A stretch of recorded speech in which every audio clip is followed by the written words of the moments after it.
Hello friend, আমি সীমান্ত আর আপনারা দেখছেন রেসেল পাল। তো এবার সামারস্ল্যাম পেপার ভিউতে রিটার্ন করেছে travel chief head of the table Roman Reigns, এবং তিনি রিটার্ন করে এবার সামারস্ল্যাম পেপার ভিউতে ভালোই একটি রেকর্ড করেছে।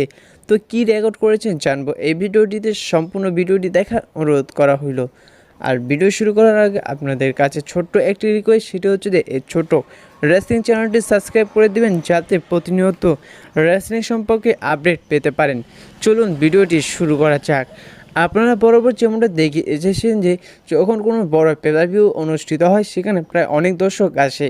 সে সময়ের জন্য কোনো রেসলার লম্বা সময় পর রিটার্ন করে, সেই রেসলারটি রিটার্ন করার পর সেখানে তার গ্যালারির সমস্ত অনেক দর্শকরা খুশি হয় এবং অনেক দর্শকরা বুকর, এমনকি সেই রেসলারের রিটার্নে অনেক দর্শকরা খুশিও হয় না। কিন্তু এবার রেসলারমিনিয়ার পর লম্বা সময়ের পর travel chief head of the table Roman Reigns তিনি রিটার্ন করে। সামারস্ল্যাম পেপার ভিউতে তিনি রিটার্ন করার পর সে জায়গায় গ্যালারিতে থাকা সমস্ত দর্শকরা খুশি হয় রোমান রেন্সের রিটার্ন দেখে।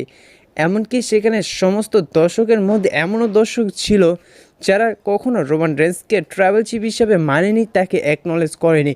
কিন্তু এবার সামারস্ল্যাম পেপার ভিউতে তারা বুঝে গিয়েছে রোমান রেন্সই হচ্ছে আসল ট্রাভেল চিফ, এবং তাকে ট্রাভেল চিফ হিসাবে মানে এবং তাকে অ্যাকনলেজ করে।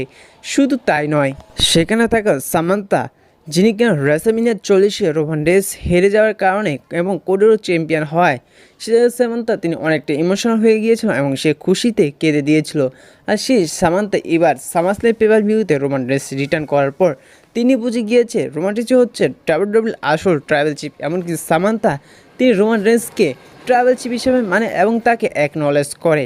আর আরও একটি বিষয় হচ্ছে যে রোমান রেন্সের এই রিটার্নের ভিডিওগুলো যখন ডাব্লিউডাব্লিউই তাদের সোশ্যাল মিডিয়া চ্যানেলে সালে, সেই সময় সমস্ত চ্যানেলের ভিডিও নিয়ে এবং সমস্ত চ্যানেলের ভিউ নিয়ে যদি বলা যায় যে প্রায় 10 মিলিয়নের বেশি ভিউ এসেছে। তো এর থেকে বোঝা যাচ্ছে যে যে সমস্ত রেসলাররা রিটার্ন করলে অনেক দর্শকের কাছে ভূ পায় এবং অনেক দর্শক অপছন্দ করে, আর সেই সামারস্ল্যাম পেপার ভিউতে লম্বা সময়ের পর রিটার্ন করলো ট্রাভেল চিফ রোমান রেন্স, এবং সেই জায়গায় সমস্ত দর্শকরা রোমান রেন্সের ট্রাভেল চিফ হিসাবে মেনেছে এবং তাকে অ্যাকনলেজ করেছে তার রিটার্নের পর। তো আপনি যদি রোমান রেন্সকে ট্রাভেল চিফ হিসাবে মানেন এবং তাকে অ্যাকনলেজ করে, তাহলে অবশ্যই ভিডিওতে লাইক করে দেবেন এবং চ্যানেলটি সাবস্ক্রাইব করে দেবেন, এবং রোমান রেন্সের রিটার্ন নিয়ে আপনি কতটা খুশি তা অবশ্যই জানিয়ে দিবেন। আর একটি বিষয় যে এবার রোমান রেন্সের রিটার্নে কোডি রোডসের অবস্থা খারাপ হয়ে যাবে এবং কোডি রোডসের সমস্ত দর্শক এবার রোমান রেন্সের হয়ে যাবে, এবং রোমান রেন্স এই রিটার্ন করার পর কোডি রোডসের স্টাইল একবারে বোরিং হয়ে যাবে।